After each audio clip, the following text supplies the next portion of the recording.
And we have in-depth coverage. Our political analyst, Joe Fleming, joining us live this morning to talk about last night's final night of the Republican National Convention.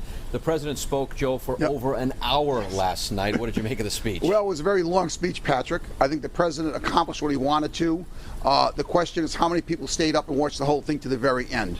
I mean, he spent the first half of the speech talking about his accomplishments, the second half of the speech pretty much bashing Joe Biden. He mentioned Joe Biden's name like 41 times in his speech.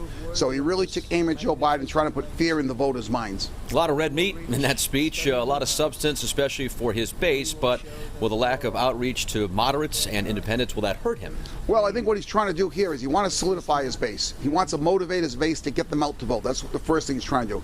The second thing, he's trying to aim, as I said yesterday, for the suburban voters. And that's where the law and order and the fear comes in. He's trying to get the suburban voters back who have left him, saying basically, look, I'm a lot better off than Joe Biden. You can trust me. With Joe Biden, you're going to have anarchy.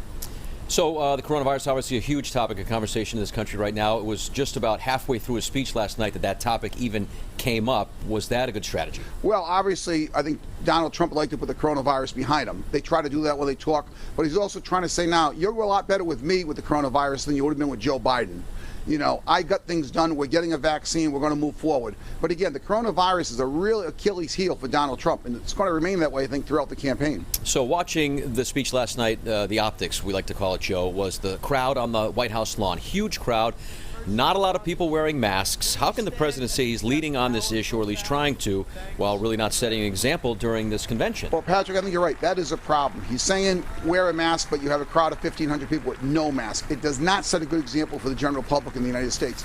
What it says to his supporters is simply, look, you can go around without the mask because I'm doing it right here at the White House. All right, let's talk about law and order. That was the theme again. You predicted this, that he would talk about this, but one of the things that he didn't really address, and that's at the root of all of this right now, is police violence. Is it a mistake to gloss over that topic? Yeah, I think the violence, he stays away from that. Poll numbers show him very low with that. I think that hurts him. I think he really needs to address that and try to tell the American people we're trying to get things organized. We want to try to stop this violence. Here's how I want to help everybody and get things going. But Donald Trump wants to stay away from that. He wants to basically say, I'm for law and order. I'm going to stop the violence. All right, final question. We've heard from both Joe Biden and President Trump over the last 2 weeks. Who do you think did a better job getting their message across? I think they both did a good job going to their base. Donald Trump and Joe Biden basically appealed to their base very strongly. The thing to keep in mind, the ratings for these conventions, both of them, have been down quite a bit from 4 years ago. So you're not getting tons of people watching. You're basically getting their supporters watching.